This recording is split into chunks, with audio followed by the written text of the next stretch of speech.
Hey, my name is TJ. I'm a person in long-term recovery. For me, that means I haven't had a drink or a drug since August 9th, 2016. I'm here hosting the Recovery Matters podcast with Mickey. You want to introduce yourself? Hi, my name is Mickey. I identify as a person in long-term recovery. That means I haven't used a mind-altering substance since April 9th of 2012. So my story started in April of 2012. Actually, my story started in 2011. I got a DUI. Ended up getting very lucky. I got into therapy, found recovery that way. Grew up in West Hartford with my mother and father. I have one sister. My first exposure to alcohol was probably as a child. There's pictures, family pictures of like me. I think I was like 4 years old sipping on my dad's can of Budweiser. And then there was like family parties at like midnight on New Year's Eve, taking a sip of champagne. My real exposure was my freshman year of high school, though. I went to a party and drank a whole bottle of Bacardi 151. Oof. Yeah, on an empty stomach, and ended up in the emergency room that night with a blood alcohol level of 2.44. I will never forget those numbers. The doctor in the ER wanted to send me to rehab. My mother and father were like, nope, we're taking her home. And the funny thing is I didn't drink again after that until like my senior year of high school. Wow. Because I had all kinds of stomach issues after that because I got so violently ill.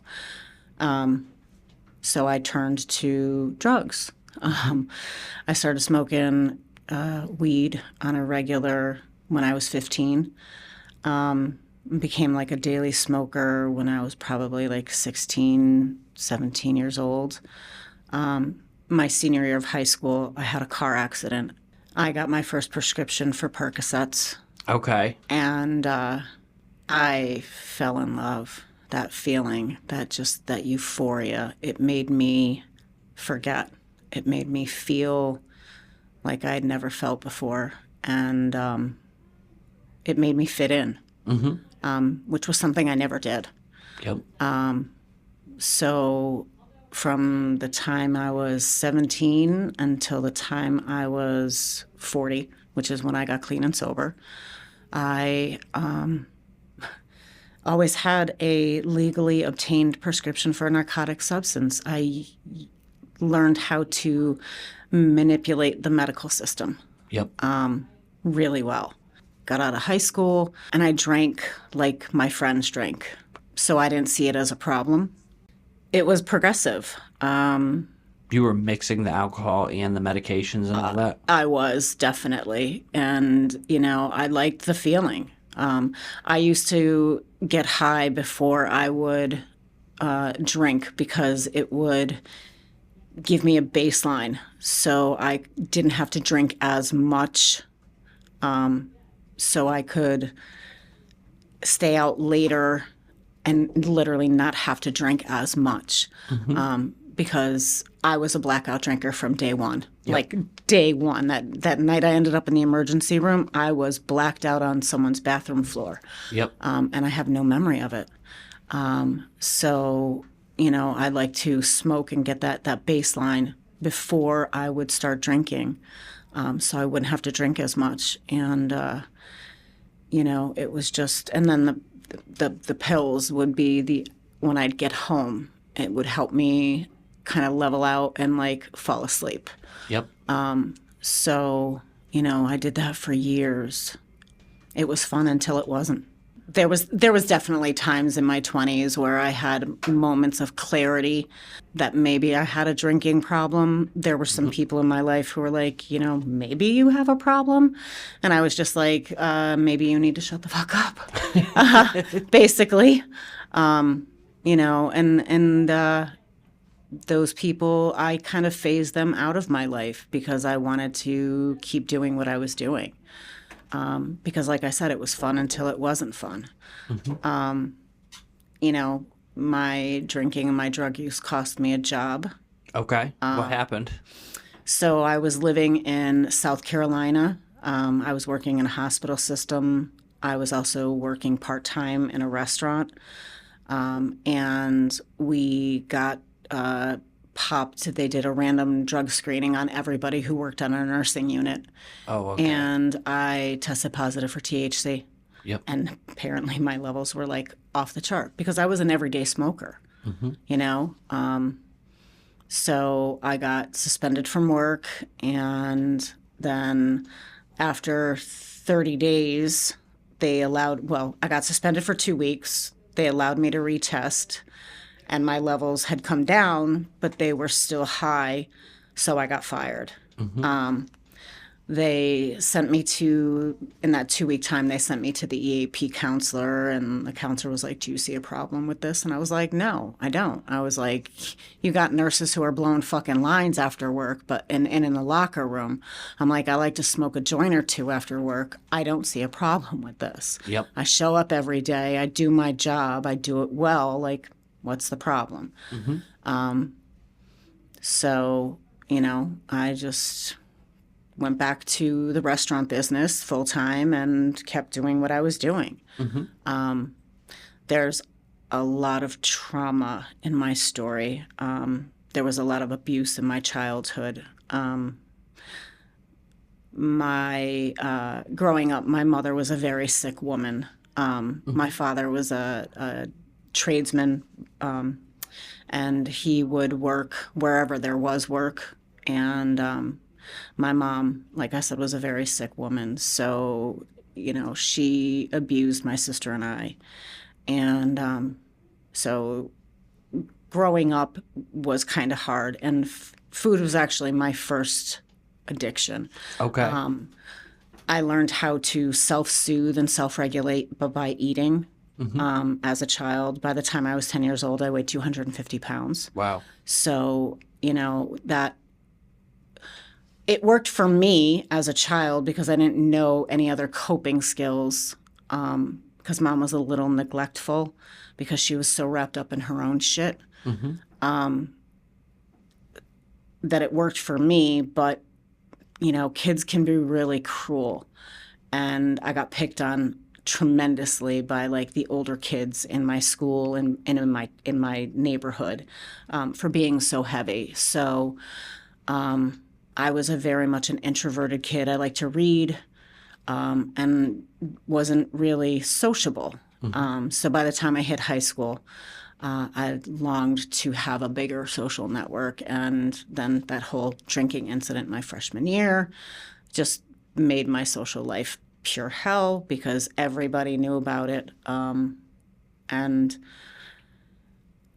I blended, though, with the stoners, because that's what I started doing. And then when I got out of high school, it was just, I got a job in the restaurant field. I started bartending and hung out with the older crowd. I also worked at the mall at one of the retail stores and hung out with an older crowd of people who my sister was friends with and would drink after hours with them in the parking lot. So it was what it was, you know. We had fun. And the crazy thing is like my mom at that point had gotten herself help. So during high school, like our friends loved to come to our house because my mother was cool. Yep. At this point, she was the cool mom. And I mean, she was still a little crazy, but she was much better than when we were when we were small. And, you know, when I got older, when I was like 19, 20, before I turned legal, I could call my mother and be like, hey, we're coming home after work, me and my friends, and we're going to hang out tonight and watch movies. Can you go to the package store and buy for us? And my mother would be like, okay. And my mother would go to the package store and buy us a case of long necks. So we could drink when we got back to my house after work. That's crazy. Yeah. You know, I think about that today and I'm like, that's fucking insane. But, you know, like I also used to steal my mother's weed out of the freezer. So like, so it was very much encouraged to do it at home, but not out on the streets, which was insane. So yeah, and I lived in South Carolina for 4 years, and like I said, there was a lot of trauma in my story. I was sexually assaulted while I was there. Also had a relationship while I was there that turned into domestic violence. The reason I came back from South Carolina was to escape that relationship. I came back when I was like 30 years old. Okay. Still very deep in my addiction. Yep. Still drinking, smoking weed, still had the legal prescription for alcohol. There had been dabbling with acid when I was doing concerts, like very much a deadhead. You know, my first Grateful Dead concert was July 4th, 1987 at Foxborough Stadium, like when Jerry was still alive. So like, yeah, I like jam music. I like concerts. It's one of the things that I refuse to give up in my sobriety. Like I still go to shows. I just do it sober now. So, you know, I came back to Connecticut, got back into the medical field, was working, and ended up having surgery, reconstructive surgery on my liver for something completely unrelated to my drinking. And while I was recuperating, I met my ex-husband online, and we hit it off. The first time we actually met in person, we got high in his basement listening to the Allman Brothers Band. It was a match made in heaven. Yep. You know, we drank, we used together, and it was crazy because by that point in time, I was under the care of an anesthesiologist, and I was taking a lot of OxyContin. And I had a conscious thought, like, I don't want to be a junkie. And meeting my ex-husband, I was like, okay, well, maybe I'm going to go on methadone. Okay. So I talked to my doctor, and he took me off the Oxy and transitioned me onto methadone. And so I was on methadone, I don't even remember, for like 9 years. And it got, like, the doctor kept upping my prescription because I wasn't honest. Like I said, I was a master manipulator in the medical field, right? I was also seeing a psychiatrist. There was a lot of Valium. There was just a lot of prescriptions in my life. So, you know, because I couldn't be honest. I couldn't be honest with myself. You're playing a lot of mix and match. Oh my God. I sit here and I'm like, not going to cry.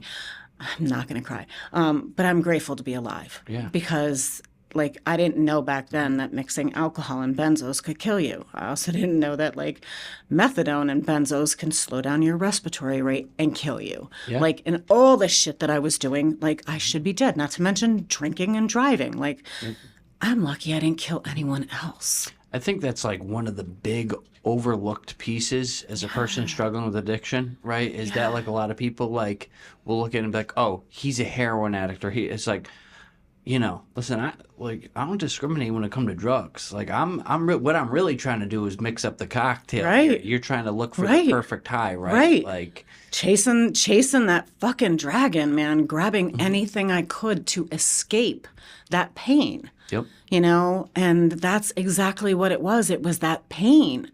So, like, I started my story, I got sober in therapy. Okay. Because of my DUI. So that DUI was what put you over the edge, and like, this is what I have to do. That DUI pushed me over the edge. I was suicidal. I wanted to die. I just didn't have the fucking courage to kill myself. I had a medicine cabinet full of pills that would have done the job, but I didn't have the courage to do it. Okay. Tell me about that process of getting sober. It was so brutal. So I went to and interviewed at ADRC at the time because it was that long ago, and at Rushford, Silver Street, and I was deemed an inappropriate candidate for both treatment centers because of all the prescription medication I was on. Oh, you went to go do an intake. I went and did an intake at both places. Yep. And was deemed an inappropriate candidate for both. because I was on 36 different prescribed medication. Antipsychotics, mood stablers, antidepressants, Valium, methadone. I had a breakthrough prescription of Percocets. Like, I was on a shit ton of medication. Yep. So you're standing there, you're like, listen, I got to do something. And I was just like, I have to do something. And I was like, well, I'm going to do this myself. Okay. And I cut my methadone prescription in half. Okay. And because I knew enough in my own head that I couldn't just cold turkey it. I knew that. Like, I like, something in my brain was like, you can't just cold turkey it. Like, that's not smart. So I cut everything in half for a month, and I weaned myself off everything. And literally, when I say, like, the first 2 years of my sobriety sucked, it was brutal. Yeah. You know, I didn't know what dope sick was because I didn't know, you know, but I was sick. The pain was atrocious because at the time I had herniated discs from C1 to C7. I still have herniated discs from T5 to T8 and S3 to 5. Like, my back is still fucked up. I'm fused now from C1 to C7, but the rest is still a mess. You know, so the pain got incredible. Didn't have no pain medication. And I was like, literally white knuckling it. And I remember going to my first AA meeting, and it was crazy. My therapist gave me a book and was like, answer those 20 questions honestly. And I did. And I was like, yes, I got 16 right. And then I was like, I got 16 right. So I found an AA meeting and I went, and I was crying when I got there. And there was this woman who opened the door. And I'll never forget her because it was my higher power in human form. And her name was Joy. And she had gray hair with little wire rim glasses and like this flower, like Little House on the Prairie dress. She was literally, that's what she looked like. She looked like someone's sweet little innocent grandma. And she was like, is this your first meeting? And I just nodded. I couldn't even cry because talk because I was crying. And I just nodded, and she said, well, you're in the right place. We've been praying for you, which pushed me even farther over the edge because I didn't have God in my life. I didn't believe in God at the time. So she brought me upstairs and she sat me down at a table, and I literally heard bits and pieces of my story told around the room by complete strangers that night, both men and women. And for the first time in my life, ever in my life, I felt like I was part of. Yep. And that feeling got me to go back. Yep. And I went to that meeting like 3 weeks in a row, and I cried every week. And one of the old timers, one of the men, I'll never forget him, Larry, he was like, sweetheart, there's a Wednesday night women's meeting right down the street. He's like, maybe you want to check that out. And I was like, okay. Yeah, okay. So I checked that meeting out like the 4th week. And I ended up making that women's meeting my home group. And those ladies were amazing. Like, those ladies loved me until I learned how to love myself. Yeah. But AA hasn't been my only pathway. Like, can you elaborate on that? That's really cool. So I struggled with the whole God concept. I was raised Catholic, 12 years of Catholic school. Oh, yeah. And, I lost my faith very, very young because of some of the trauma that I experienced in my childhood. And it was like I didn't believe that there was a God that loved me. The God I was raised with was not loving or forgiving. You know, my grandmother instilled in me that I was a sinner and that I was going to burn in hell.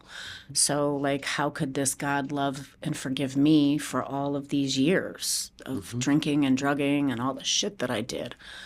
So I had a really hard time grasping the concepts of AA. And a friend of mine in the program was like, have you ever heard of refuge recovery? And I was like, nope. And she said, well, why don't you meet me on a Sunday night and come to a meeting? Nice. So I went, and refuge recovery is a Buddhist approach to recovery. It's based on the Four Noble Truths and the Eightfold Path of Buddhism.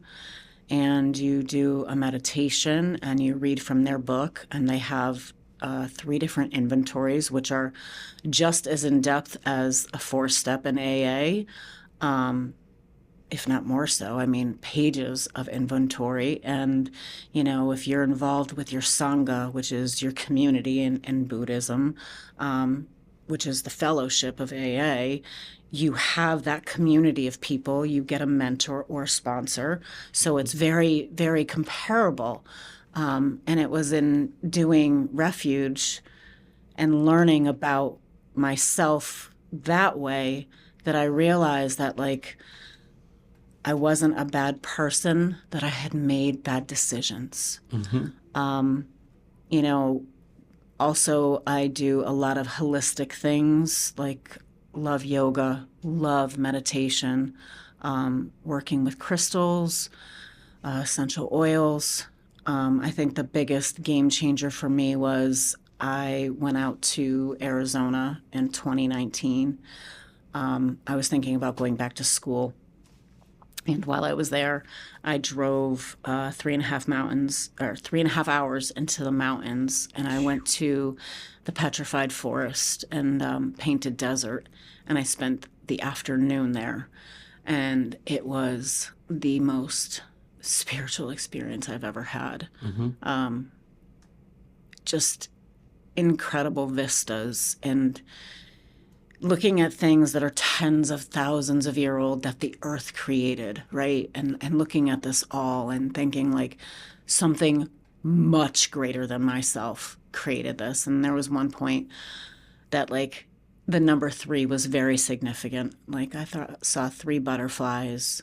I saw 3 desert bunnies. I saw 3 rainbows. I had an encounter with a raven, which freaks most people out because ravens are like messengers from the other side, or hairbangers of death. And, like, for me, it was a very spiritual experience, and I literally felt like the hand of God held my heart.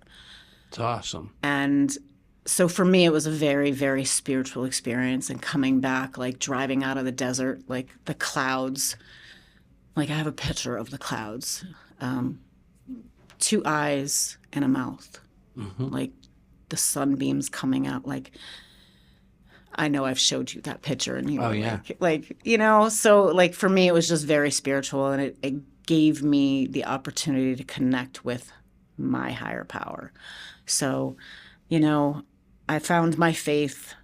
I connect with it in nature, and it changed my recovery. You know, it cemented that. And, you know, I still go to meetings. I still do. Now I do Recovery Dharma. I still go to AA. I'll hit an NA meeting if I can once in a while, if I'm in that area and there's nothing else around. Online meetings. You know, I get my recovery where I can, when I can. It's amazing. So, you know, I still do therapy. My therapist moved out of state. So 2018 was a crazy year. I was 6 years sober in April of 2018. My divorce was final in May. My mother died in June. I lost a very close friend in July. A woman who was like a temporary sponsor and a mentor to me died in October, and my therapist handed me a letter and was like, I'm retiring and I'm moving to Florida at the end of October. And I was like, what the fuck? I was just like, what? Okay, Mm-hmm. yeah, sure. So like we started doing virtual sessions before like it ever became a thing. So I stayed with that therapist, and I'm still doing therapy today. I changed the type of therapy that I do. I started doing IFS because it's the modality of therapy that we use where I work. And it's fascinating to me because it's internal family systems. You get to know your own parts. But it's changed the relationship I have with myself on a deeper level, which in turn has changed the relationship I have with other people. Mm-hmm. So it's benefiting me greatly, giving me the chance to pause before I speak sometimes, which you know me, I need that. Mm-hmm. So it's just life is lifey, and I wouldn't change it for anything. That's amazing. So If you had to give a person new in recovery one piece of advice, like right here, right now, if somebody walked in their first 24 hours of recovery, what would that be? just keep coming. It gets better. I love it. Thank you so much.